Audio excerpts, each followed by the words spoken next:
സായിരാം. എല്ലാവർക്കും നമസ്കാരം. അപരോക്ഷ അനുഭൂതി നമുക്ക് തുടർന്ന് നോക്കാം.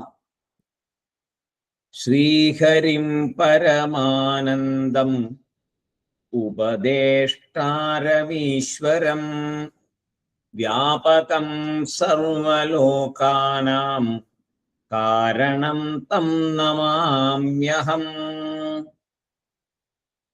കഴിഞ്ഞ ദിവസം നമ്മൾ 47-ാമത്തെ ശ്ലോകമാണ് നോക്കിയത്. ശ്രുത്യാ നിവാരിതം നൂനം നാനാത്വം സ്വമുഖേന ഹി കഥം ഭാസോ ഭവേദന്യഃ സ്ഥിതേ ചാദ്വയകാരണേ. അവിടെ ചോദിച്ചു, എങ്ങനെയാണ് ദ്വൈതം എന്നതിനെ മനസ്സിലാക്കേണ്ടത്? ദ്വൈതമായിട്ട് പലതും വേറെ വേറെ വേറെ എന്ന് നോക്കിക്കഴിഞ്ഞാൽ കഥം ഭാസഃ അന്യഃ ഭവേത്, വേറെ ഒന്ന് എങ്ങനെ ഉണ്ടാകും? ദ്വൈതം മാത്രം നോക്കിക്കൊണ്ടിരുന്നാൽ പറ്റില്ല. അദ്വൈതത്തിന് കാരണമായ ഒന്നുള്ളപ്പോൾ ദ്വൈതം എങ്ങനെ ഉണ്ടാകും എന്ന് ശ്രുതിവാക്യങ്ങളെ ആധാരമാക്കിയിട്ടാണ് പറഞ്ഞത്. ഇനി 48-ാമത്തെ ശ്ലോകത്തില് ദ്വൈതത്തിന്റെ ദോഷം പറയുന്നു. നമ്മൾ കേട്ടിട്ടുണ്ട്, പല കാര്യങ്ങൾക്കും ദോഷമുണ്ട് എന്ന് കേട്ടിട്ടുണ്ട്, ഇല്ലേ? പല പല കാര്യങ്ങൾ, അയ്യോ അങ്ങനെ ചെയ്താൽ ദോഷമാണ്. അതേപോലെ ഇവിടെ ആചാര്യസ്വാമി നമ്മുടെ ആ ഒരു ലെവലിലേക്ക് ഇറങ്ങുമെന്ന് പറയാണ്, ദ്വൈതത്തില് ദോഷമുണ്ട് എന്ന്. അങ്ങനെയെങ്കിലും മനുഷ്യൻ ദ്വൈതത്തിൽ നിന്ന് മാറട്ടെ എന്നാണ് ആചാര്യസ്വാമി പറഞ്ഞു. ദോഷമുണ്ടെന്ന് പറയാൻ കാര്യം ചെയ്യില്ലല്ലോ പലപ്പോഴും, അത് പറയാണ്. ദോഷോപി വിഹിത ശ്രുത്യാ മൃത്യോർമൃത്യും സഗച്ഛതി ഇഹ പശ്യതി നാനാത്വം മായയാ വഞ്ചിതോ നരഃ. ദോഷോപി വിഹിത ശ്രുത്യാ മൃത്യോർമൃത്യും സഗച്ഛതി ഇഹ പശ്യതി നാനാത്വം മായയാ വഞ്ചിതോ നരഃ. ദ്വൈതം അഥവാ അതിന് വേറൊരു പേര് നമുക്ക് എന്താ പറയാൻ പറ്റുക? ഭേദദൃഷ്ടി, അല്ലെ? പലതിനെയും പലതായി തന്നെ കാണുന്ന ഭേദദൃഷ്ടി.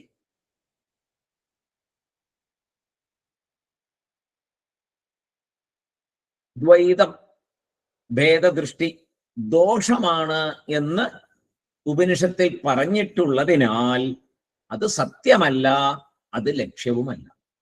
ഉപനിഷത്തിൽ പറഞ്ഞിട്ടുണ്ട് അത് ദോഷമാണെന്ന്. നേരത്തെ പറഞ്ഞ പല കാര്യങ്ങൾ അതിന് വ്യക്തമായ തെളിവ് തന്നെയാണ്. അപ്പോ അങ്ങനെ അതൊരു ദോഷം അതിനുള്ളത് കൊണ്ട് അത് സത്യമായിരിക്കില്ല. ദോഷമുള്ളതൊന്നും സത്യമായിരിക്കില്ല. അതൊന്നും നമ്മുടെ ലക്ഷ്യവുമായിരിക്കില്ല. അതും നമ്മുടെ പുരുഷാർത്ഥവുമല്ല. നമ്മുടെ ലക്ഷ്യം പുരുഷാർത്ഥമല്ലേ? മോക്ഷം ലഭിക്കുക എന്നുള്ളതാണ്.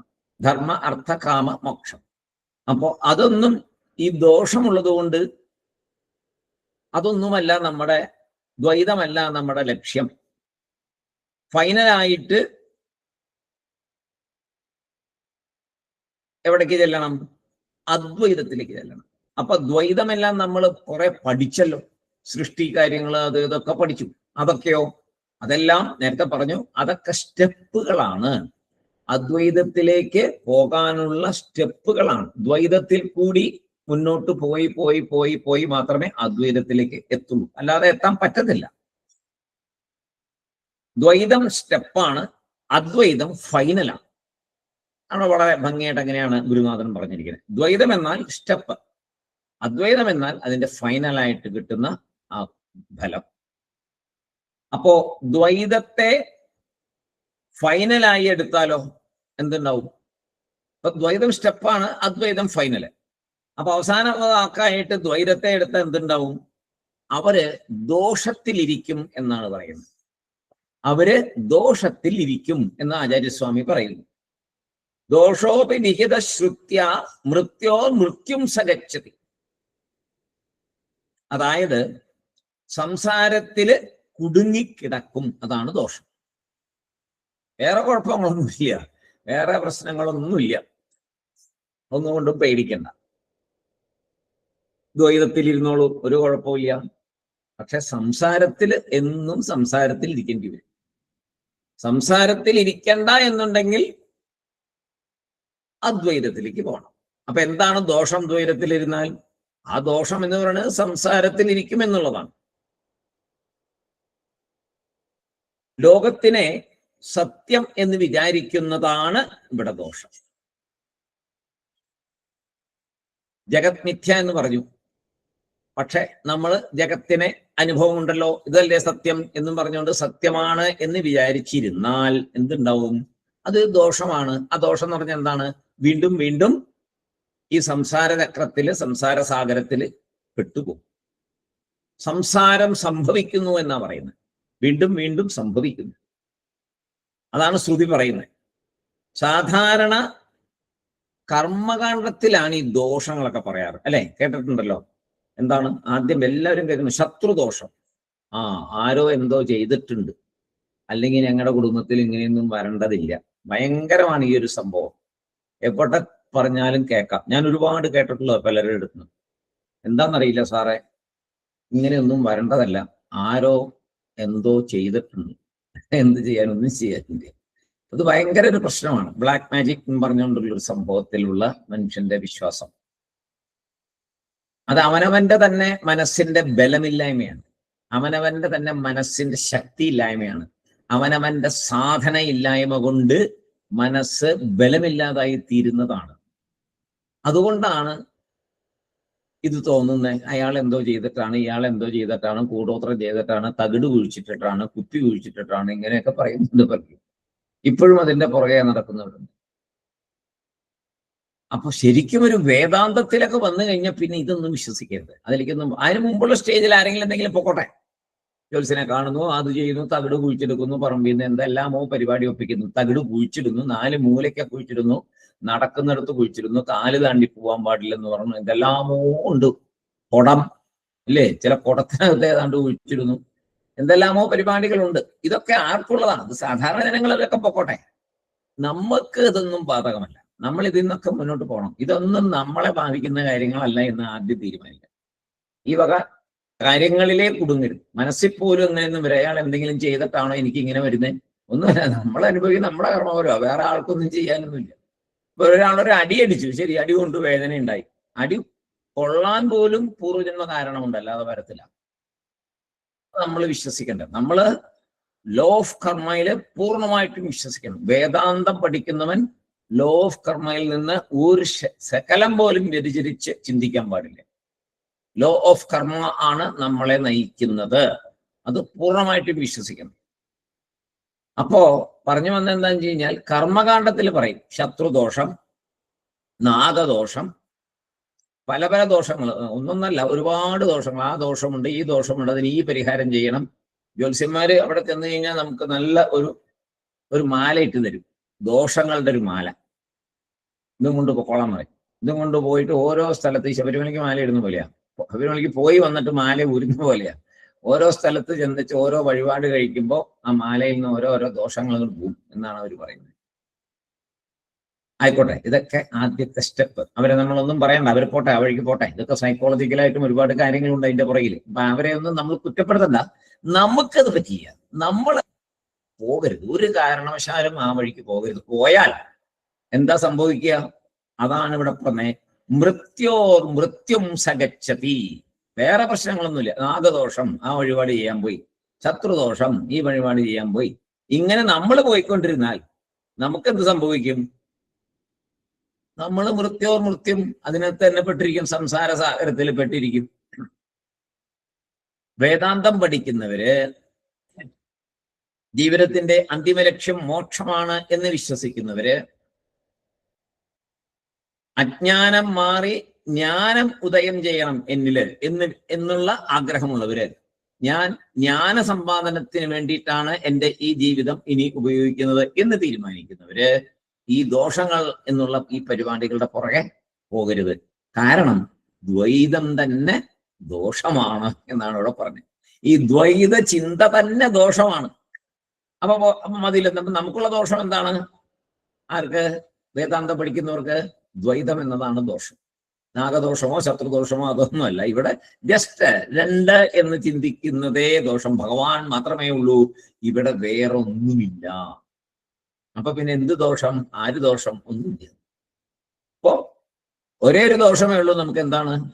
ദ്വൈതം. വേദാന്ത പഠിതാക്കൾക്കുള്ള ദോഷം എന്താണ്? ദ്വൈതം. ആ ദോഷത്തിനെ എങ്ങനെ മാറ്റും? ജ്ഞാനം കൊണ്ടേ മാറ്റാൻ പറ്റുള്ളൂ. ദ്വൈതം മാറി അദ്വൈതം വന്നാൽ ആ ദോഷം പോയി. അതിന് ഒരു പരിഹാരവും ചെയ്യേണ്ട, ഒരു ജ്യോത്സ്യനെയും കാണേണ്ട, ഒരു വഴിപാടും ചെയ്യേണ്ട. തിരിച്ചറിവുണ്ടാവുക, സാധന ചെയ്ത് ഞാൻ ആര് എന്നുള്ളത് മനസ്സിലാക്കുക. ഞാൻ കഴിഞ്ഞ ദിവസം ഒരു വീഡിയോ ഇട്ടിരുന്നു, സ്വാമിയുടെ പ്രഭാഷണം, ഞാൻ ആര് എന്നുള്ളതിന്റെ. എത്ര ഭംഗിയായിട്ട് സ്വാമി അതിനകത്ത് പറഞ്ഞിരിക്കുന്നത്. എല്ലാ ഇതിന് സ്വാമിയുടെ പ്രഭാഷണങ്ങൾ മുഴുവൻ ഇതിന് അവസാനം വന്ന് നിൽക്കുന്നത് ആത്മചിന്തയിലായിരിക്കും. ഏത് പ്രഭാഷണം കേട്ടാലും അവസാനം സ്വാമി അത് കൊണ്ടുവെത്തിക്കുന്നത് ആത്മചിന്തനത്തിലായിരിക്കും. ഇപ്പോ ധാരാളം സ്ഥലങ്ങളിൽ ഇപ്പം നമുക്ക് ഇങ്ങനെ ആത്മവിചാരം കേൾക്കാൻ സാഹചര്യങ്ങളും സാധ്യതകളും ഉണ്ട്. മാക്സിമം കേൾക്കണം. കേട്ട് കഴിയുമ്പോൾ എന്താ വെച്ചാൽ പല പ്രാവശ്യം കേൾക്കുമ്പോഴേ ഇത് ഉറയ്ക്കുള്ളൂ. ഒരു പ്രാവശ്യം കേട്ടു, ഇത് ഞാൻ കേട്ടതാ, അത് കുഴപ്പമൊന്നുമില്ല, ശരിയാണ്. ആരാണ്? നമ്മളെന്ന് പറയുന്ന ശരീരമൊന്നുമല്ല, ആത്മാവാണ്. നമ്മൾ കേട്ടു തുടങ്ങിയിട്ട് കുറെ കാലമായി. പക്ഷെ എന്തെങ്കിലും പ്രവർത്തനത്തിൽ വന്നിട്ടുണ്ടോ ഇതുവരെ? ഞാൻ ഈ ശരീരമല്ല എന്ന എന്തെങ്കിലും ഒരു പ്രവൃത്തി ചെയ്തിട്ടുണ്ടോ? ഒന്ന് ആലോചിച്ചു നോക്ക്. കേട്ടു തുടങ്ങിയിട്ട് കുറെ കാലമായാലും, ഒരു 10-15 വർഷങ്ങളായി കാണും മിനിമം.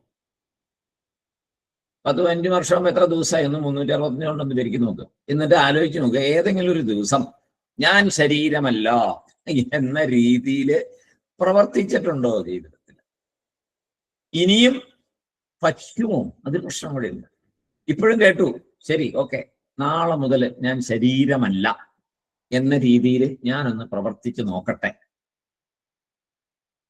തീർച്ചയായിട്ടും തീരുമാനം എടുക്കണം. ശരീരമല്ല എന്ന് വിചാരിച്ചിട്ട് ഭക്ഷണം കഴിക്കാതിരിക്കണമെന്നോ കാഴ്ചകൾ കാണരുതെന്നോ പുറത്തു പോകരുതെന്നോ അതൊന്നുമല്ലല്ലോ അവിടെ പറഞ്ഞേ. കഴിഞ്ഞ ദിവസം പറഞ്ഞു, ഇതെവിടെയാണ് ഉണ്ടാവേണ്ട? ഇതെല്ലാം ഉള്ളില് മനസ്സില് ഉറപ്പിക്കണം. അല്ലാതെ നാളെ മുതൽ രാവിലെ കുളിക്കണില്ല, പല്ല് തേക്കണില്ല, ഞാൻ ശരീരമല്ലല്ലോ, അങ്ങനെയല്ല ചിന്തിക്കേണ്ടത്. പലരും അങ്ങനെയാണ്. ഒന്നിലെ ഈ അറ്റം അല്ലെങ്കിൽ ആ അറ്റം. അങ്ങനെയല്ലത്. ഇത് മനസ്സിൽ ഉറപ്പിക്കേണ്ടതാണ്. ആക്ച്വലി ഈ ശരീരം പോകും, ഇത് നശിക്കും, ഞാനും മരിക്കും, മറ്റുള്ളവരൊക്കെ ഞാൻ മരിക്കുന്നത് ഞാൻ കണ്ടുകൊണ്ടിരിക്കുന്നുണ്ട്. എത്രയോ പേര് മരിക്കുന്നുണ്ട്. എൻ്റെ കൂടെ ഉണ്ടായിരുന്നവർ എത്രയോ പേര് മരിച്ചു, ഇനിയും മരിക്കും, ഞാനും മരിക്കും. ആ മരണം എന്നത് ഈ ശരീരത്തിന്റെ നഷ്ടപ്പെടൽ മാത്രമാണ്. ആക്ച്വലി ഞാൻ ഈ ഒരു ശരീരമല്ല, ഞാൻ അറിയുന്നു എന്ന ഒരു സത്താണ്, ഒരു ചൈതന്യമാണ്. ആ ചൈതന്യമാണ് എൻ്റെ ഈ ശരീരത്തിലെ അവയവങ്ങളെ എല്ലാം പ്രവർത്തിക്കുന്നത്. എൻ്റെ ഈ ശരീരത്തിലെ എന്ന് നമ്മൾ പറയുന്നുണ്ടെങ്കിലും നമ്മുടെ ഉള്ളില് അതൊരിക്കലും ആയിട്ടില്ല. എൻ്റെ ശരീരം എന്ന് പറയുന്നത്, അപ്പൊ എൻ്റെ എന്നുള്ള ഞാൻ വേറെയാണ് എന്ന് എന്തേ ഉറയ്ക്കാത്തെ? അവിടെയാണ്. അത് ഉള്ളിൽ ഉറയ്ക്കണം. ഉള്ളിൽ മാത്രം ഉറച്ചാൽ മതി. ആരോടും പറയുകയോ ബോധിപ്പിക്കുകയോ ഒന്നും വേണ്ട. ഉള്ളിൽ ഉറയ്ക്കുക. ഉറച്ചു കഴിയുമ്പോൾ എന്തുണ്ടാവും? ഈ ശരീരത്തിന് അമിതമായ പ്രാധാന്യം കൊടുക്കാതിരിക്കുക. ആദ്യത്തെ സ്റ്റെപ്പ് അതാണ്. അമിത പ്രാധാന്യം കൊടുക്കാതിരിക്കുക എന്നുള്ളതാണ് ആദ്യത്തെ സ്റ്റെപ്പ്. അല്ലാതെ പറ്റത്തില്ല. അമിത പ്രാധാന്യം കൊടുക്കാതിരിക്കുക. അതെങ്ങനെ അമിത പ്രാധാന്യം കൊടുക്കാതിരിക്കുന്നത്? ഓരോ ഇന്ദ്രിയങ്ങളെയും അതിന്റെ വരുതിക്ക് നിർത്തുക. കണ്ണിന് അമിത പ്രാധാന്യം കൊടുക്കുക എന്ന് പറഞ്ഞാൽ എപ്പോഴാ? എത്ര കണ്ടാലും മതിയാവുന്നില്ല. അത് കണ്ടത് പോരാ, ഇത് കണ്ടത് പോരാ, അങ്ങോട്ട് പോയത് പോരാ, പല സ്ഥലങ്ങളും കണ്ടത് പോരാ, കാഴ്ചകൾ കണ്ടത് പോരാ, കടല് കണ്ടത് പോരാ, ഊട്ടി കണ്ടത് പോരാ, ഇങ്ങനെ ഇങ്ങോട്ട് പോകും. കണ്ട് കണ്ട് കണ്ട് കണ്ട് കണ്ട് ഇത് എപ്പോ മതിയാവും? അതേപോലെ ഓരോ ഇന്ദ്രിയത്തിനെയും നോക്കുക. ഓരോ ഇന്ദ്രിയത്തിനെയും കയറൂരി വിടാതെ ചൊൽപ്പെടുത്തിക്ക് നിർത്താൻ പറ്റണം. കാരണം ഈ ഇന്ദ്രിയങ്ങളെ പ്രവർത്തിപ്പിക്കുന്ന ശക്തിയാണ് ഞാൻ എന്ന് തിരിച്ചറിയാം. ഞാൻ വിചാരിച്ചാലല്ലേ എന്റെ കണ്ണു തുറന്ന് നോക്കാൻ പറ്റുള്ളൂ. വേറെ വല്ലവരും വിചാരിച്ചാൽ പറ്റുമോ?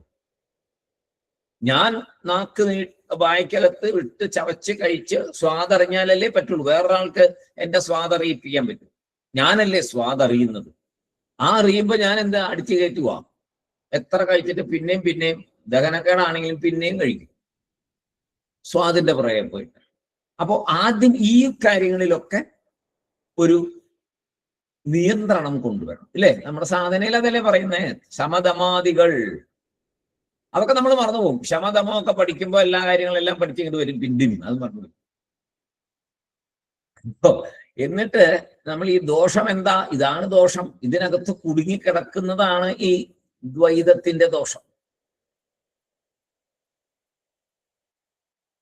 അപ്പോ കയറിലെ പാമ്പിനെ, അത് തമാശയായിട്ട് ഗുരുനാഥൻ പറയുന്ന, കയറിലെ പാമ്പിനെ അടിച്ചതിന് ദോഷമുണ്ടെന്ന് ജ്യോത്സ്യം പറയുന്നതായിട്ട് പറയണ. കയറിലെ പാമ്പിനെ, വേദാന്തത്തിലെ കയറിലെ പാമ്പിനെ അടിച്ചതിന്റെ ദോഷം. നല്ല രസമല്ലേ ഇത് ആലോചിച്ച് കഴിഞ്ഞാൽ? വേദാന്തത്തിൽ പറയുന്ന കയറ് പാമ്പ് ഉദാഹരണം. കയറ് പാമ്പ് ഉദാഹരണത്തില് ആക്ച്വലി കയറ് മാത്രമേ ഉള്ളൂ. പാമ്പിനെ നമ്മളവിടെ സങ്കല്പിച്ചതാണ്, നമ്മൾ അധ്യാസം ചെയ്തതാണ്, അവിടെ കയറ്റി വെച്ചിരിക്കുന്നതാണ്. ആ പാമ്പിനെ അടിച്ചു, അതിന്റെ ദോഷമുണ്ട് എന്ന് പറഞ്ഞാൽ എങ്ങനെ ഇരിക്കും എന്നൊരു തമാശ രൂപത്തിൽ പറയാണ്. കയറിലെ പാമ്പിനെ അടിച്ചതിന്റെ ദോഷം കിടപ്പുണ്ടെന്ന്. അപ്പൊ ഇല്ല, ഞാൻ അടിച്ചിട്ടില്ല, ഉറപ്പിച്ച് പറയാം ജ്യോത്സ്യനോട്, ഞാൻ അടുപ്പിച്ചിട്ടില്ല. അപ്പൊ അയാൾ എന്ത് പറയും? കഴിഞ്ഞ ജന്മം അടിച്ചിട്ടുണ്ടാവും. ഏയ്, അങ്ങനെ വരാൻ വഴിയില്ല. കഴിഞ്ഞ ജന്മത്തിലാണെങ്കിൽ എനിക്ക് ഈ ജന്മത്തില് ഇത്രയും നല്ല കാര്യങ്ങളൊന്നും കിട്ടില്ല. അപ്പൊ ആ ജ്യോത്സ്യൻ എന്ത് പറയും? എന്നാ പഴയ ജന്മങ്ങളിൽ ഏതോ ചെയ്തിട്ടുണ്ട്, ഉറപ്പാണ്, ഇവിടെ കാണുന്നുണ്ട് നീ നാഗദോഷം. ഇങ്ങനെയൊക്കെയാണ് നമ്മൾ പോയി വിഴുന്നത്. അപ്പൊ ഈ ജന്മം അടിച്ചിട്ടില്ല, കഴിഞ്ഞ ജന്മങ്ങൾ അടിച്ചു കാണും. അതിനാൽ ഇപ്പൊ തന്നെ പരിഹാരം ചെയ്യണം എന്നാണ് ജ്യോത്സ്യര് പറയുന്നത്. അപ്പോ ഒരു ദക്ഷിണയും കൂടെ ചോദിക്കും. ഒരു 500 രൂപ ദക്ഷിണയും വെച്ചേക്കൂ, എന്നിട്ട് എത്രയും പെട്ടെന്ന് പോയിട്ട് പരിഹാരം ചെയ്തോളൂ. എപ്പോഴോ പാമ്പിനെ തല്ലിയിട്ടുണ്ട്, നാഗദോഷം കിടപ്പുണ്ട്. ഇങ്ങനെ ഇതാണ് ദോഷങ്ങളുടെ ഒരു കഥ. ഇവിടുത്തെ ദോഷം എന്താണ്? ദ്വൈതത്തിലെ ദോഷം എന്താണ്? എന്താണ് ദോഷം കൊണ്ട് സംഭവിക്കുക? പാമ്പിന്റെ ദോഷം കൊണ്ട് ത്വക്ക് രോഗങ്ങൾ ഉണ്ടാകുന്നു, അങ്ങനെ ഒരുപാട് കാര്യങ്ങളുണ്ട്. ഇതിനൊന്നും നിഷേധിക്കുന്നില്ല. അതെല്ലാം ആ ഒരു സ്റ്റേജിലുള്ളവർക്കെല്ലാം അവിടെ അതെല്ലാം ഉണ്ടാവും, എല്ലാ കാര്യങ്ങളും കാണും അവിടെ. അത് പോട്ടെ, നമുക്കത് വേണ്ട. നമ്മള് ദ്വൈതം കൊണ്ടുണ്ട് നമുക്ക് എന്ത് ദോഷം സംഭവിക്കും, അതാണ് നമ്മൾ ഇവിടെ ചിന്തിക്കണം. ഇതൊരു ജ്യോത്സ്യം പറഞ്ഞു തരുന്ന കാര്യമല്ല. ഇത് ശങ്കരാചാര്യർ പോലെയുള്ള വലിയ ആചാര്യന്മാർ പറയുന്നുണ്ട്. ശങ്കരാചാര്യർ എന്ന എന്താ പറയാ, എന്തുമാത്രം നമ്മളെ എന്തെല്ലാം കാര്യങ്ങളും പറഞ്ഞു തരുന്ന ആചാര്യസ്വാമി. എങ്ങനെയെങ്കിലും ഒരു ജീവൻ രക്ഷപ്പെടട്ടെ എന്നുള്ള അദ്ദേഹത്തിന്റെ ആ ഉത്കടമായ വികാരമല്ല ഇതിന്റെ പുറകില്. അപ്പോ മൃത്യോഹോ മൃത്യും സ ഗച്ഛതി, മൃത്യോഹോ മൃത്യും സഹ ഗച്ഛതി. അവൻ മരണത്തിൽ നിന്ന് മരണത്തിലേക്ക് പോകുന്നു. അതിന്റെ പേരെന്താ? അതിന്റെ പേരാണ് സംസാരം. സംസാരം എന്ന് പറഞ്ഞാൽ ദുഃഖം. സംസാര ദുഃഖം എന്നാൽ ഒരു തരം ദോഷം. എങ്ങനെ ഉണ്ടാവുമല്ലോ ദോഷം? ദ്വൈതത്തിൽ കൂടി ഉണ്ടാകുന്ന ദോഷം. ആർക്കാണ് ഈ ദോഷം? ഈ ദോഷം ആർക്കാ വരിക? മരണത്തിൽ നിന്ന് മരണത്തിലേക്ക്. മരണത്തിൽ നിന്ന് എങ്ങനെയാ മരണത്തിലേക്ക് പോവാ? മരിച്ചാൽ കഴിഞ്ഞില്ലേ എന്ന് ചോദിച്ചാൽ പോവാ. അതിലവിടെയാണ് മനസ്സിലാക്കേണ്ടത്. മരണത്തിൽ നിന്ന് മരണത്തിലേക്ക് എങ്ങനെ പോകും? ഒരു മരണത്തിൽ നിന്ന് അടുത്ത ജനനത്തിലേക്കും, ആ ജനനത്തിൽ നിന്ന് മരണത്തിലേക്കും, വീണ്ടും ജനനത്തിലേക്കും, വീണ്ടും മരണത്തിലേക്കും. ഇതാണ് ആ സംസാര ചക്രം. അതാണ് മൃത്യോഹോ മൃത്യും സഗച്ഛതി എന്ന് പറയുന്നത്. ആരാണോ ഈ ലോകത്തെ സത്യം എന്ന് വിചാരിക്കുന്നത് അവർക്ക് ഈ ദോഷം ഉണ്ടായിക്കൊണ്ടിരിക്കും. അപ്പൊ നമ്മൾ എന്ത് ചെയ്യണം? ഈ ദോഷത്തിൽ നിന്ന് രക്ഷപ്പെടണമെങ്കിൽ എന്താണ് ദോഷം? സംസാരം. സംസാരം എന്ന് പറഞ്ഞാൽ എന്താണ്? മൃത്യോഹോ മൃത്യും സഗച്ഛതി എന്നാൽ മരണത്തിൽ നിന്ന് മരണത്തിലേക്കുള്ള യാത്ര. അതിൽ നിന്ന് എങ്ങനെ രക്ഷപ്പെടാൻ പറ്റും? അതിൽ നിന്ന് രക്ഷപ്പെടണമെങ്കിൽ ആ ദോഷം എന്താണ്? ദ്വൈതമാണ് ദോഷം. അതിൽ നിന്ന് രക്ഷപ്പെടണമെങ്കിൽ എന്ത് വേണം? അദ്വൈതത്തിലേക്ക് പോകണം. അദ്വൈതം എങ്ങനെ വരും? ജ്ഞാനം വന്നാൽ കിട്ടും. അപ്പൊ ദോഷം എങ്ങനെ മാറും? വഴിപാട് കൊണ്ട് മാറുമോ? ജ്യോത്സ്യരുടെ അടുത്ത് പോയി തേങ്ങ ഒടിച്ചതുകൊണ്ടോ? തേങ്ങ കറക്റ്റായിട്ട് നേരെ പൊട്ടിയോ എന്ന് നോക്കിയത് കൊണ്ടോ? കുറെ ഉണ്ടല്ലേ, അങ്ങനെ നിറയെ ഉണ്ട്, ഒരുപാട് കാര്യങ്ങളുണ്ട്. അങ്ങനെയാണോ ഇങ്ങനെയാണോ അതുകൊണ്ടൊക്കെ ഈ ദോഷം മാറുമോ? ഒന്നും മാറില്ല. ഈ ദോഷം എങ്ങനെ മാറും? ജ്ഞാനത്തിൽ കൂടി മാത്രമേ ഈ ദോഷം മാറുള്ളൂ. അതിന് വല്ല ചെലവുണ്ടോ? ഒരു ചെലവുമില്ല. ആര് ചെയ്യണം? വേറെ പുറത്തുള്ളൊരു കർമ്മി ചെയ്താൽ മതിയോ? അമ്പലത്തിലെ പൂജാരി ചെയ്താൽ മതിയോ? ഒരു മന്ത്രവാദി ചെയ്താൽ മതിയോ? ആർക്കും രക്ഷിക്കാൻ പറ്റില്ല. ആരാണ് സ്വയം അവനവൻ തന്നെ രക്ഷിക്കാൻ പറ്റില്ല. ഒരാൾ പറഞ്ഞു തരും. അതാരാ പറഞ്ഞു തരിക? ജ്യോത്സ്യനാണോ പറഞ്ഞു തരിക? അല്ല. ആരാണ്? പരമഗുരു. അതാണ് ഗുരുവിന്റെ സ്ഥാനം. ആ അന്ധകാരത്തിൽ നിന്ന് രക്ഷിക്കുന്ന ആളല്ലേ ഗുരു. അജ്ഞാനതിമിരാന്തസ്യ എന്ന് പറഞ്ഞല്ലേ ശങ്കരാചാര്യസ്വാമികൾ.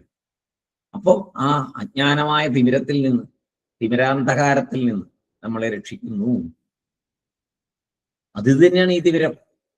ഈ ദ്വൈതം നമ്മുടെ കൂടെ ഉണ്ട്. ഇതിൽ നിന്ന് ആചാര്യസ്വാമി നമ്മളെ രക്ഷിച്ചുകൊണ്ടിരിക്കുന്നു. ആ വഴിക്ക് നമ്മൾ മുന്നോട്ട് പോകണം. അങ്ങനെ ആ ഗുരുവാക്യങ്ങള്, ഉപനിഷത്തുക്കള്, ഇവയൊക്കെയാണ് നമ്മളെ രക്ഷിക്കുക.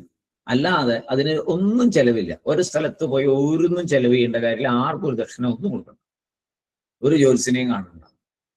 മനസ്സിനകത്ത് ഉള്ള ദ്വൈത ചിന്തയെ മാറ്റിക്കൊണ്ടുവരിക. സർവവും ഈശ്വരനാണ് എന്ന് തിരിച്ചറിഞ്ഞ് മിണ്ടാതിരിക്കുക. എല്ലാ കാര്യങ്ങളും ചെയ്തുകൊണ്ടിരിക്കുക. അതിൻ്റെ ഒന്നും കർത്തൃത്വം ഏറ്റെടുക്കണ്ട. എൻ്റെ പൂർവജന്മമായിട്ടുള്ള ആ പാപപുണ്യങ്ങളാൽ എനിക്ക് ഈ ശരീരം കിട്ടിയിരിക്കുന്നു. ഇപ്പോ ഞാൻ സുഖം അനുഭവിക്കുന്നുണ്ടെങ്കിൽ, സുഖം അത് ആനന്ദമല്ല, സുഖം അനുഭവിക്കുന്നുണ്ടെങ്കിൽ ഇന്ദ്രിയങ്ങൾ വഴിക്ക് കിട്ടുന്ന ഒരു അനുഭൂതിയാണ് സുഖം. മറ്റേത് ഇന്ദ്രിയം വഴിക്ക് കിട്ടുന്നതല്ല. അപ്പൊ ഇന്ദ്രിയം വഴിക്ക് കിട്ടുന്ന സുഖങ്ങൾ, ഒരു മാമ്പഴം കഴിക്കുമ്പോൾ ഒരു മധുരം, ഒരു സുഖം. പഞ്ചാര പായസം കുടിക്കുമ്പോൾ മധുരം ഇഷ്ടമുള്ളവർക്ക് ഒരു സുഖം, എരിവ് ഇഷ്ടമുള്ളവർക്ക് എരിവ് കഴിക്കുമ്പോൾ ഒരു സുഖം. ഇങ്ങനെ കിട്ടുന്ന ആ ലൗകികമായിട്ടുള്ള ഇന്ദ്രിയങ്ങളിൽ കൂടിയുള്ള സുഖങ്ങൾ, അതിന് പരിധി വയ്ക്കുക. ഇതെല്ലാം എനിക്ക് കിട്ടുന്നുണ്ട്, ഇത് പൂർവജന്മമായിട്ടുള്ള പുണ്യം വഴിക്കാണ്. അങ്ങനെ ഇരിക്കുമ്പോഴാണ് ചില വിഷമങ്ങൾ വരുന്നത്. വിചാരിച്ച ചില കാര്യങ്ങൾ നടക്കുന്നില്ല, കുറെ ധനം നഷ്ടപ്പെടുന്നു, കുറെ അസുഖങ്ങൾ വരുന്നു, വയ്യാണ്ടാകുന്നു, പരിഭ്രമം മനസ്സിൽ, പല പല പ്രശ്നങ്ങൾ വരുന്നു. അതെന്താണ്? പൂർവജന്മ പാപഫലങ്ങള്. ഇത് തിരിച്ചറിയുക. അപ്പൊ ഞാൻ എന്തോ പാപം ചെയ്തിട്ടുണ്ടായിരുന്നു കഴിഞ്ഞ ജന്മങ്ങളിൽ, അതുകൊണ്ടാണ് എനിക്കിങ്ങനെ വരുന്നത്. ഇനി ഒരിക്കലും ഞാൻ ഒരു പാപം ചെയ്യില്ല എന്നൊരു തീരുമാനം എടുക്കാൻ സാധിക്കണം. ഒരു അധർമ്മവും ചെയ്യില്ല, ആരെയും ഞാൻ വേദനിപ്പിക്കില്ല. വേദന എന്തെന്ന് ഞാൻ ഇപ്പോൾ അറിയുന്നു, സങ്കടം എന്തെന്ന് ഞാൻ അറിയുന്നു. ഞാൻ സങ്കടം എന്തെന്ന് അറിഞ്ഞാൽ പിന്നെ വേറൊരാളെ ഞാൻ സങ്കടപ്പെടുത്താമോ? ഇപ്പൊ നേരെ തിരിച്ചല്ലേ. എനിക്ക് എൻ്റെ ഒരു കാല് പോയാലും കുഴപ്പമില്ല, മറ്റവന്റെ രണ്ട് കാലും പോകണം. നമ്മൾ കറണ്ട് പോകുമ്പോ പറയുന്ന പോലെ അല്ലെ. കറണ്ട് പോകുമ്പോ വളരെ എല്ലാവരും പറയുന്ന ഒരു ഉത്സാഹമാണ്. അവനവന്റെ വീട്ടിൽ കറണ്ട് പോകുമ്പോ എതിരെ വീട്ടിൽ കറണ്ട് ഉണ്ടെങ്കിൽ വലിയ സങ്കടമായി. എന്റെ ഭഗവാനെ, അവന് മാത്രം ഉണ്ടല്ലോ, അത് പോയിരുന്നെങ്കിൽ. അത് പോയാൽ ഭയങ്കര സന്തോഷമായി. മൊത്തം ആർക്കും ഇല്ല കേട്ടോ, നമ്മുടെ വീട്ടിൽ മാത്രമല്ല കേട്ടോ, എങ്ങും ഇല്ല കേട്ടോ. വലിയ സമാധാനം. ഓം ശാന്തി ശാന്തി ശാന്തി എന്ന് പറയുന്ന സമാധാനമാണ് വരുന്നത്.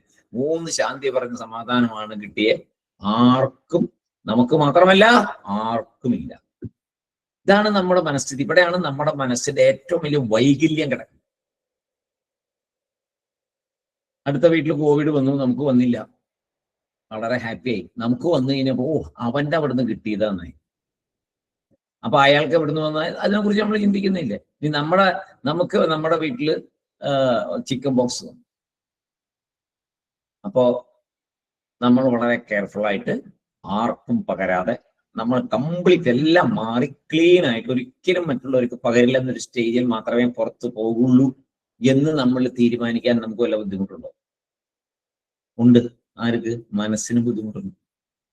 അതൊന്നും സാരമൊന്നുമില്ല, ഇതിപ്പോ ലോകത്തിൽ എല്ലായിടത്തും വരും, നമ്മൾ തന്നെ കൊടുക്കണമെന്നൊന്നും ഇല്ലല്ലോ അയാൾക്ക് വേറെ എവിടെ നിന്ന് വേണമെങ്കിലും വരാലോ എന്ന് ചിന്തിച്ചിട്ട് പൂർണ്ണമായിട്ടും ഇത് അതിനെ അനുസരിക്കാതെ പ്രവർത്തിക്കുന്ന എത്രയോ പേരുണ്ട്. ബസ്സിനകത്തൊക്കെ നമ്മൾ കാണാറുണ്ട്. സ്കൂളിൽ കുട്ടികളെ വിടുന്നുണ്ട് പലരും. അങ്ങോട്ടാണല്ലോ പിന്നെ പകരുന്നത്. ഇപ്പൊ ഒരു കുട്ടിക്ക് വന്നു, അത് കുട്ടിയെ കറക്റ്റായിട്ട് വീട്ടിൽ നിർത്തി അവധി ദിവസങ്ങളിൽ പഠിപ്പിച്ച് പൂർണ്ണമായിട്ടും അവരിൽ നിന്ന് വേറൊരു കുട്ടിക്ക് വരാതായിട്ട് അത്രയും ഡ്രസ്സുകളെല്ലാം ക്ലീൻ ആക്കിയിട്ട് വിട്ടാൽ പോരെ സ്കൂളിലേക്ക്. ചെയ്യില്ല. അപ്പൊ എന്തായി? കൊടുക്കാവുന്നവർക്കൊക്കെ കൊടുക്കും. ഇതാണ് നമ്മുടെ സമൂഹത്തിലെ ഏറ്റവും വലിയ പ്രശ്നം. ഇതെല്ലാം ഒരുതരം മനസ്സിന്റെ വൈകല്യം തന്നെയാണ്. ഇതേപോലെ ഇങ്ങനെയുള്ള ഈ വൈകല്യങ്ങളിൽ നിന്ന് ആദ്യം മനസ്സിനെ രക്ഷിച്ചു കൊണ്ടുവരണം. എങ്ങനെ?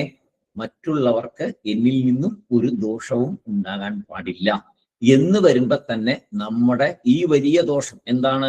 ദ്വൈത ചിന്ത എന്ന ദോഷം മാറാനായിട്ട് വളരെയധികം സഹായകമാകും. മറ്റുള്ളവരെ വേദനിപ്പിക്കില്ല എന്നൊരു തീരുമാനം എടുത്താൽ, ആരെയും വേദനിപ്പിക്കുന്നില്ല ഒരു തീരുമാനം എടുത്താൽ നമ്മൾ ഒരുപാട് മുന്നോട്ട് പോയി കഴിഞ്ഞു ജ്ഞാനത്തിന്റെ വഴിയിലേക്ക്. ഒരുപാട് ചെറിയ ചെറിയ ചില കാര്യങ്ങൾ കൂടെ കിട്ടിയാൽ മതി, ബാക്കി നമ്മള് പൂർണ്ണജ്ഞാനിയോ. എളുപ്പമാണോ ഇത്? ഇവിടെയാണ് പ്രശ്നം. ആരെയും വേദനിപ്പിക്കില്ല. വാക്കുകൊണ്ട്, കർമ്മം കൊണ്ടും മനസ്സുകൊണ്ടും ആരെയും വേദനിപ്പിക്കില്ല. ഒരു ദിവസം നോക്കുക, വൈകുന്നേരം ആകുമ്പോൾ രാത്രിയാകുമ്പോൾ നോക്കുക, ഇന്ന് ഞാൻ വാക്കുകൊണ്ട് ആരെങ്കിലും വേദനിപ്പിച്ചിട്ടുണ്ടോ? ഇല്ല, ഞാൻ ആരെയും ഒന്നും പറഞ്ഞിട്ടില്ല. ശരി. പിന്നെ പ്രവൃത്തി കൊണ്ട് ആരെങ്കിലും വേദനിപ്പിച്ചിട്ടുണ്ടോ? ഇല്ല, ഒന്നും ചെയ്തിട്ടില്ല. മനസ്സുകൊണ്ടോ? അവിടെ പ്രശ്നം വരും. കാരണം അത് നമ്മുടെ ഉള്ളിൽ തന്നെ നടക്കുന്ന ഒരു പ്രക്രിയയാണ്, പുറത്താരും അറിയണമെന്നില്ല. അവിടെ കുറെ നടന്നിട്ടുണ്ടോ? എങ്ങനെ? അവരറിയണ്ടാവില്ല, പക്ഷെ നമ്മുടെ ഉള്ളിൽ വേദനിപ്പിച്ചിട്ടുണ്ട്. ചില അസൂയ, ചില കുശുമ്പ്, ഇങ്ങനെ പല കാര്യങ്ങളായിട്ട് നമ്മുടെ ഉള്ളില് അത് നടന്നിട്ടുണ്ട്. അവരുടെ കാര്യങ്ങളില് പലതിലും അത് മനസ്സിന്റെ പറയാൻ പറ്റത്തില്ല നമുക്ക്. ഒത്തിരി കാര്യങ്ങൾ അതിനകത്ത് നടക്കും. ഇതില് പലതും വേദന ഉണ്ടാക്കുന്നതാണെന്നാണ് ശാസ്ത്രം പറയുന്നത്. ഒരാളെ കുറിച്ച് മോശമായിട്ട് നമ്മുടെ ഉള്ളിൽ നമ്മൾ ചിന്തിച്ചാൽ പോലും അതിനും ഒരു വൈബ്രേഷൻ ഉണ്ട്. മനസ്സിലെ എല്ലാ ചിന്തകൾക്കും തരംഗങ്ങൾ ഉണ്ടെന്ന് പറയും, എല്ലാ ചിന്തകളും. അപ്പോൾ ഒരാളെ കുറിച്ച് മോശമായിട്ട് ചിന്തിച്ചാൽ, ഒരാൾക്ക് ദോഷം വരണമെന്ന് ചിന്തിച്ചാൽ, അങ്ങനെ പലതും ചിന്തിച്ചു കഴിഞ്ഞാൽ അതിനെല്ലാം വൈബ്രേഷൻസ് ഉണ്ട്. ഇത് അപ്പുറത്തുള്ളവർ നല്ല ശക്തിയുള്ളവരും സാധനമുള്ളവരാണെങ്കിൽ അവരെ ബാധിക്കില്ല. ആദ്യം ബാധിക്കുന്ന ആരെയാ? നമ്മളെ തന്നെ. നമ്മുടെ സന്തുലിതാവസ്ഥയെ നഷ്ടപ്പെടുത്തും. അത് അവനവന്റെ ഉള്ളിലുള്ള സന്തുലിതാവസ്ഥയെ നഷ്ടപ്പെടുത്തുന്നതാണ് മനസ്സിലെ മോശം ചിന്തകൾ. ഭഗവാൻ ബാബ പറഞ്ഞ ലത്തൂരില് വലിയ പണ്ട് എത്രയോ വർഷങ്ങൾക്ക് മുമ്പ് ലത്തൂരിൽ വലിയ ഭൂകമ്പം ഉണ്ടായപ്പോൾ ഭഗവാന്റെ അടുത്ത് കുട്ടികൾ ചോദിച്ചു, ഭഗവാനെ, അങ്ങ് ഈശ്വരനായിട്ട് അവതരിച്ചിരിക്കുന്നു, ഇങ്ങനെ എല്ലാം ഇവിടെ എത്രയോ കാര്യങ്ങളെല്ലാം നല്ല കാര്യങ്ങൾ നടക്കുന്നു, അങ്ങയുടെ ഉപദേശം ഉണ്ട്, അങ്ങ് ഇവിടെ സർവസാക്ഷിയായിട്ടുണ്ട്.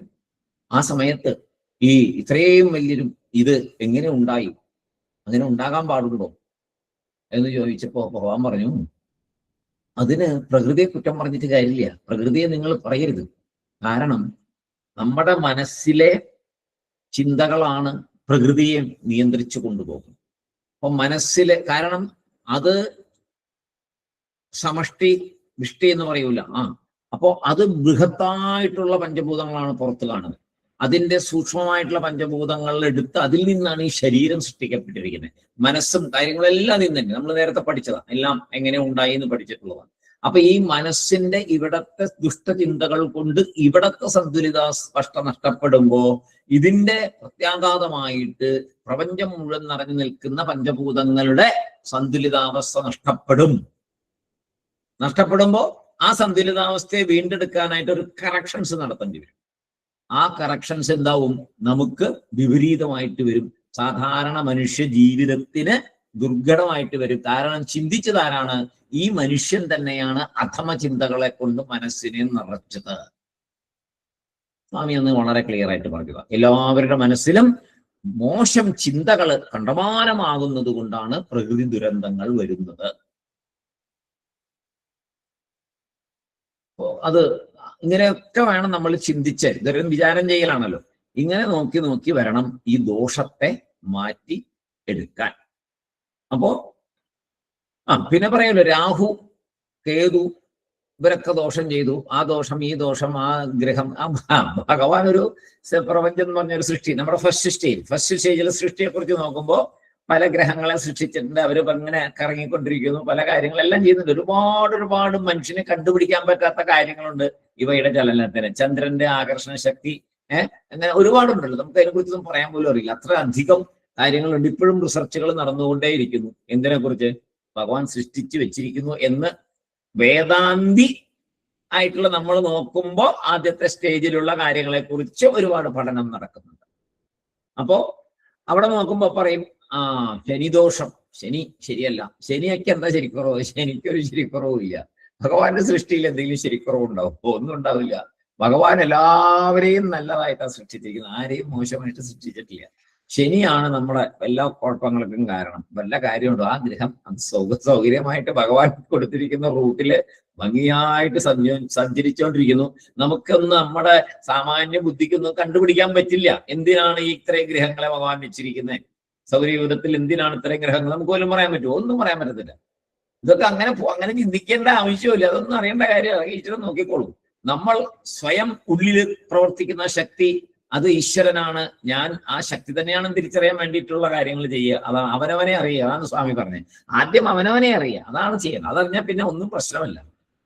അപ്പോ രാഹുവിന്റെ അപഹാരം വരുന്നു, രാഹു പ്രശ്നം ഉണ്ടാക്കും. ഒരു പ്രശ്നം ഉണ്ടാക്കില്ല, നമ്മളുണ്ടാക്കിയ പ്രശ്നങ്ങളാ. രാഹുവും കേതുവും ഒന്നുമല്ല, കഴിഞ്ഞ ജന്മങ്ങളിൽ ചെയ്ത പ്രശ്നങ്ങളാ. അതിന് ജ്യോത്സ്യത്തിൽ ഓരോ പേരിട്ടിരിക്കുന്നു. എന്തിനാണെന്നറിയാവോ? മനുഷ്യൻ ഏറ്റവും സന്തോഷപ്പെടാ? അത് ജ്യോത്സ്യന്റെ മുമ്പിൽ ചെന്നിരുന്നു, എല്ലാം നോക്കി കഴിഞ്ഞപ്പോൾ പുള്ളി പറയാണ്, അതേ, നിങ്ങൾ കഴിഞ്ഞ ജന്മങ്ങളിലെ മഹാതല്ലിപ്പൊളിയായിരുന്നു. ഒരുപാട് പേരെ ഉപദ്രവിച്ചിട്ടുണ്ട്, ഒരുപാട് പേരുടെ വസ്തുവകകൾ കട്ടിട്ടുണ്ട്. അങ്ങനെയൊക്കെയാണ് നിങ്ങൾ ജീവിച്ച്. പിന്നെ ആ ജ്യോത്സ്യന്റെ അടുത്ത് പോവില്ല. ആ ജ്യോത്സ്യന്റെ അടുത്ത് പോകുന്ന പ്രശ്നം ഉദിക്കുന്നില്ല. പിന്നെ അടുത്ത ജ്യോത്സ്യന്റെ അടുത്ത് പോകും. നേരെ മറിച്ച് ആദ്യം തന്നെ ചെന്നോടനെ വരൂ, ഇരിക്കൂ എന്നൊക്കെ പറഞ്ഞു. നല്ല കവടിയൊക്കെ വെച്ച് 4 കറക്കൊക്കെ കറക്കിയിട്ട് പറഞ്ഞു, നല്ല ഈശ്വരാനുഗ്രഹമുള്ളൊരു ജാതകമാണ്. അത്യാവശ്യം അമ്പലത്തിൽ പോക്കും തൊഴിലും കാര്യങ്ങളും എല്ലാം ഉണ്ടല്ലോ അല്ലേ? ഭയങ്കര സന്തോഷമാണ്. പിന്നെ എല്ലാം ഉണ്ട്, ജപവും കാര്യങ്ങളൊക്കെ ഉണ്ട്. എല്ലാം നല്ല ഭംഗിയായിട്ടാണ് ഇരിക്കുന്നത്. ഈശ്വരാധീനം നന്നായിട്ട് കാണുന്നുണ്ട്. അപ്പൊ ജ്യോത്സ്യരെ, പിന്നെ എന്താ എനിക്ക് ഇങ്ങനെയൊക്കെ വരുന്നേ? ഒത്തിരി പ്രശ്നങ്ങളാണല്ലോ. വീട്ടിലൊരു പശു ചത്തുപോയി, പിന്നെ നായ ചത്തുപോയി, പിന്നെ കുഞ്ഞുങ്ങൾ പഠിച്ചിട്ട് മാർക്ക് കിട്ടുന്നേ ഇല്ല. എത്ര പരീക്ഷ ചെയ്തിട്ട് മാർക്ക് കിട്ടുന്നില്ല, പഠിച്ചാലേ മാർക്ക് കിട്ടുള്ളൂ. ഇങ്ങനെ ഒത്തിരി കാര്യങ്ങൾ, വീട്ടിൽ പ്രശ്നങ്ങളാണ്. ജ്യോത്സ്യരെന്നാ ഈശ്വരാനുഗ്രഹമുണ്ട്, പക്ഷേ രാഹു ശരിയല്ല. രാഹുവും ശരിയല്ല, ശനിയും ശരിയല്ല. അതാണ് പ്രശ്നം. അതല്ലേ ഞാൻ വെച്ചാൽ എനിക്ക് ഇങ്ങനെയൊന്നും വരേണ്ടതല്ല. ഞാൻ എല്ലാം ജപിക്കുകയും കുളിക്കുകയും പിടിക്കുകയും ആൾക്കാരെ സഹായിക്കുകയും ഒക്കെ ഞാൻ ചെയ്യുന്നുണ്ട് ജ്യോത്സ്യരെ. അങ്ങനെ ഒന്നും എൻ്റെ ഒരു പ്രവൃത്തി എന്ന് വരേണ്ടതല്ല. അത് നിങ്ങളുടെ എല്ലാം. ഇത് രാഹു കേതു ഇവരാണ് പ്രശ്നം. ഇനിയിപ്പോ അതിനിപ്പോ എന്താ ചെയ്യുക?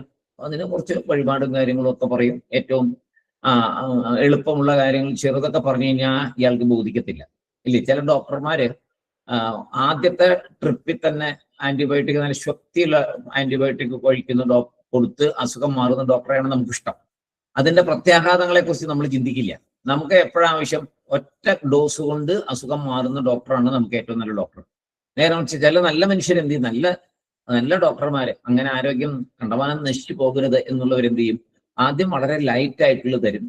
അതുകൊണ്ട് മാറുകയാണെങ്കിൽ അത്രയും മതിയല്ലോ, അത്രയും ശരീരത്തിന് ദോഷം കുറയുമല്ലോ എന്ന് പറഞ്ഞ് ലൈറ്റ് ആയിട്ടുള്ള തരും. ചിലപ്പോൾ 1, 2, 3 ഡോസ് കഴിക്കേണ്ടി വരും. അപ്പൊ എന്ത് പറയും, അങ്ങേരുടെ അടുത്ത് പോയി 3 ആഴ്ചയായി അങ്ങേരുടെ അടുത്ത് നടന്നുകൊണ്ടിരിക്കുന്നത്. മറ്റാളുടെ ഒറ്റ ദിവസം പോയുള്ളൂ, 3 ഗുളിക കഴിച്ചുള്ളൂ, റെഡി, ഓക്കെ.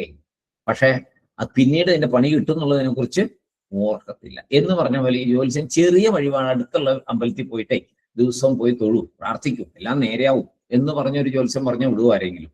വിടത്തില്ല. ഒരു കാര്യം ചെയ്യാം, ഒരു 21 ദിവസം കാടാമ്പുഴ പോയിട്ട് മുട്ടിറക്കുക ആദ്യം. അത് കഴിഞ്ഞ് തൃപ്രയാർ പോയിട്ട് വെടി നടത്തുക.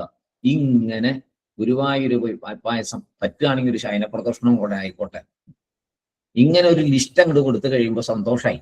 മാത്രമല്ല അടുത്ത വീട്ടിലുള്ള ആളുടെ അടുത്ത് വന്ന് പറയും, ഇതേ കണ്ടോ, രാഹുവും ശനിയൊക്കെ കൂടെ 23 ഐറ്റമായി എഴുതിയിരിക്കുന്നു.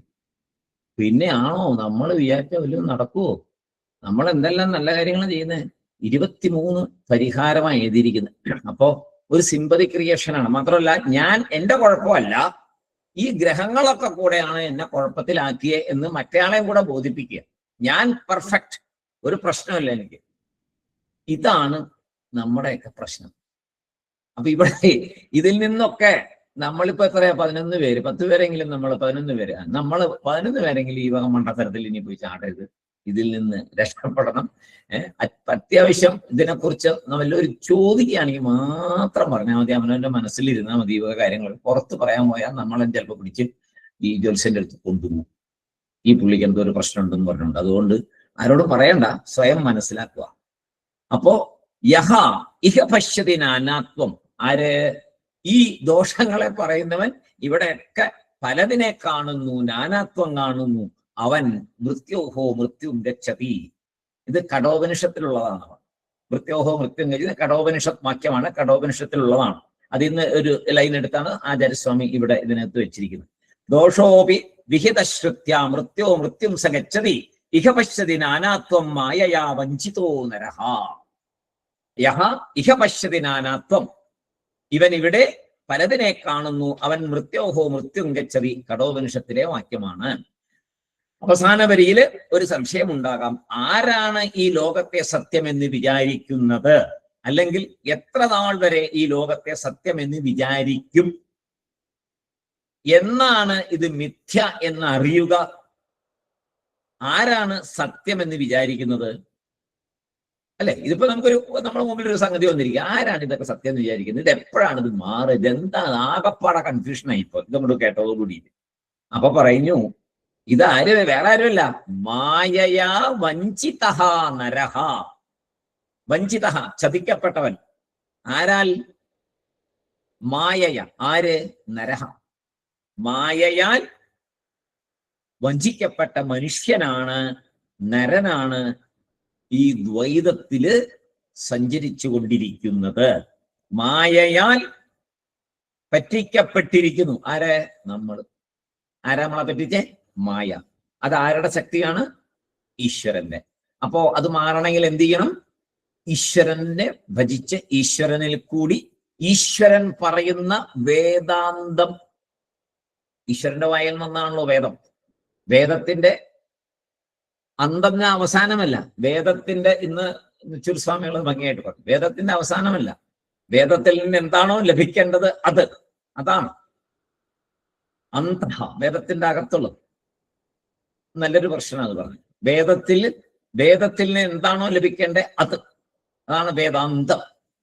അപ്പോ ആ ലഭിക്കപ്പെട്ട അത് വെച്ച് വേണം ആരിൽ നിന്ന് രക്ഷപ്പെടാൻ? ഈ മായയിൽ നിന്ന് രക്ഷപ്പെടാൻ.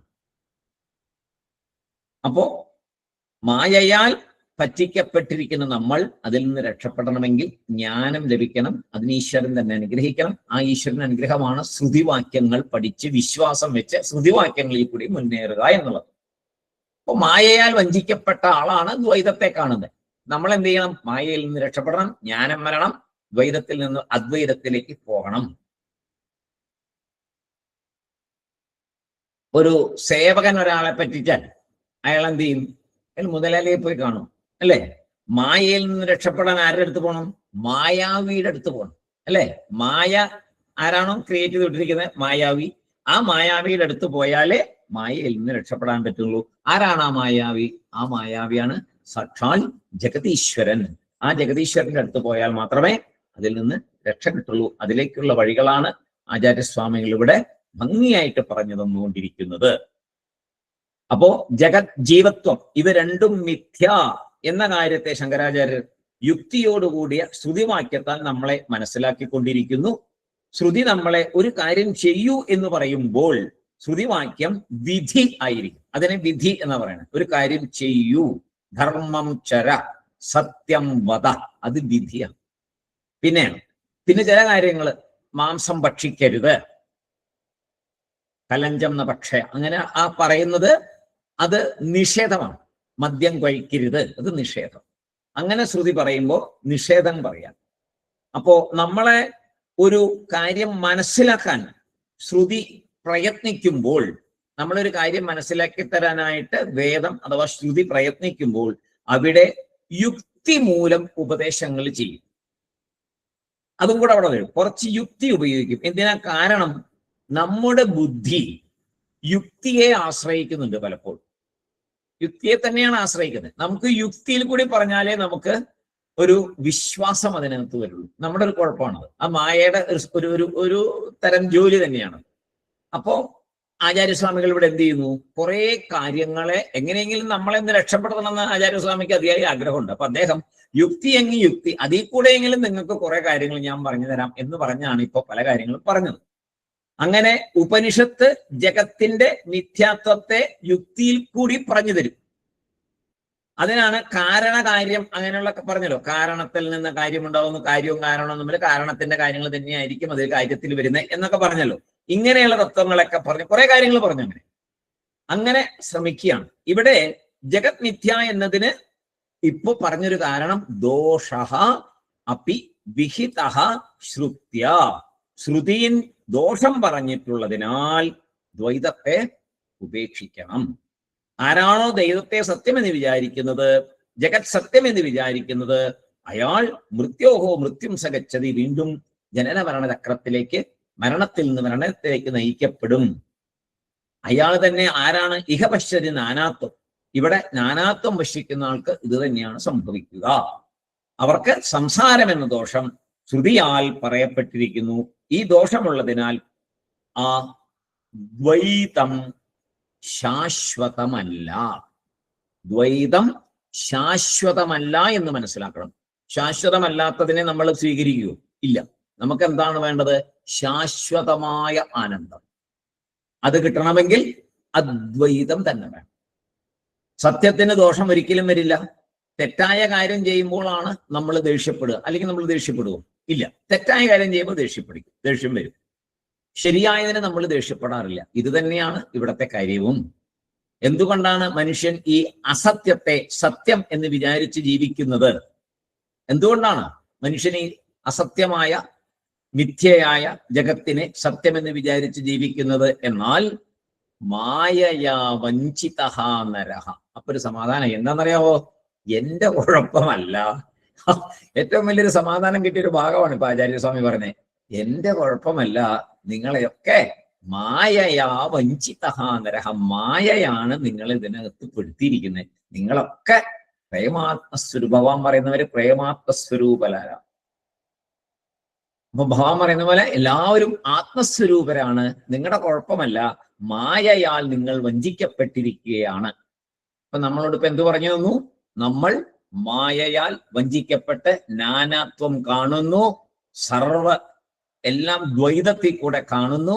ഈ ദ്വൈതം ഒരു ദോഷമാണ്. ഈ ദ്വൈത ദോഷത്തെ മാറ്റിയാൽ നമുക്ക് അദ്വൈതം പ്രകാശിക്കും. അദ്വൈതം പ്രകാശിക്കുന്നതാണ് ജ്ഞാനം.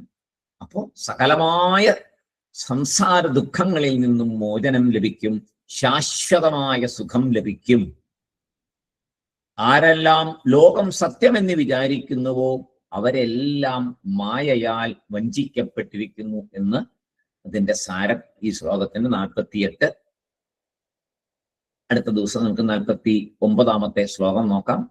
എന്തായാലും വളരെ എന്താ പറയാ ഗഹനമായ കാര്യങ്ങള് നമുക്ക് ശരിക്കും നമുക്ക് ഇതിൽ എനിക്ക് തോന്നിയത് ഈ അവരോക്ഷാനുഭൂതിയെക്കാട്ടിലും വലിയൊരു പുസ്തകമൊന്നും എനിക്ക് കിട്ടാനില്ല. എൻ്റെ ഒരു പേഴ്സണൽ അഭിപ്രായം. എൻ്റെ അത്രമാത്രം കാര്യങ്ങള് റൂട്ടിൽ നിന്ന്, ഏത് റൂട്ടാണോ അവിടെ നിന്ന് സ്വാമി നമുക്ക് ആചാര്യസ്വാമികൾ എടുത്തു തരും. വെറും 10,000 പ്രഭാഷണങ്ങളൊന്നും കേൾക്കേണ്ട ഒരു കാര്യവുമില്ല. ഇത് തന്നെയാണ് എല്ലാവരും പറയുന്നത്. ഇപ്പൊ കുറെ പ്രഭാഷണങ്ങൾ ഇപ്പൊ സുബ്രഹ്മണ്യ സാർ ഉണ്ടായിരുന്നു, സാറിനറിയാം. നമ്മൾ കുറെ പ്രഭാഷണങ്ങൾ അവിടെ ഇവിടെയൊക്കെ കേൾക്കുന്നുണ്ട്. എല്ലാത്തിലും ഈ സംഭവം തന്നെയാണ് വരുന്നത്. ഇത് തന്നെ ആചാര്യസ്വാമി പറഞ്ഞ് ഇതിനെ തന്നെ പലതരത്തിൽ അങ്ങോട്ടും ഇങ്ങോട്ടും മറിച്ച് തിരിച്ചും പറയണമെന്നല്ലാതെ വേറെ ഒന്നും സംഭവിക്കുന്നില്ല. അപ്പൊ നമ്മുടെ മഹാഭാഗ്യമാണ് നമുക്ക് ഈ ഒരു പ്രകരണ ഗ്രന്ഥത്തിലേക്ക് പോകാൻ ഭഗവാൻ തോന്നിച്ചു. ഇനി നമ്മളിതിൽ നിഷ്ഠരാകാൻ വേണ്ടിയിട്ടുള്ള ശ്രമം നമുക്ക് നടത്തണം. ഇത് വരും. ഇനി കുറെ ശ്ലോകങ്ങൾ ഉണ്ടല്ലോ, 10-40 ആയുള്ളൂ. ഇനി പകുതി പോലും ആയിട്ടില്ല. അപ്പോ ഭഗവാൻ അതിനൊരു വഴി ഉണ്ടാക്കി തരുമെന്ന് വിശ്വസിച്ചുകൊണ്ട് നമുക്ക് നന്നായിട്ട് മുന്നോട്ട് പോകാം. പഴയ ക്ലാസ്സുകളൊക്കെ കേൾക്കുക. വീണ്ടും ആരുടെ പ്രഭാഷണം കേട്ടാലും അതിലേക്ക് നമ്മൾ പഠിച്ചതുമായിട്ട് ബന്ധിപ്പിക്കുക. നമ്മുടെ പ്രവർത്തനങ്ങളെയും പഠിച്ചതുമായിട്ട് ബന്ധിപ്പിക്കുക. അങ്ങനെ നമുക്ക് ഒന്നിച്ച് മുന്നോട്ട് പോകാം. അന്തിമ ലക്ഷ്യത്തിലേക്ക് എത്താൻ ഭഗവാൻ അനുഗ്രഹിക്കട്ടെ. എല്ലാവരുടെ പാദങ്ങളിലും നമസ്കാരം. അടുത്ത തിങ്കളാഴ്ച ക്ലാസ് ഇല്ല കേട്ടോ, എല്ലാവരും ഓർത്തോണേ. നെക്സ്റ്റ് തിങ്കളിലെ അടുത്ത വെള്ളിയേ ഉള്ളൂ. എല്ലാവർക്കും Sairam. Thank you sir. Sairam sir. Sairam. Sairam sir. Sairam.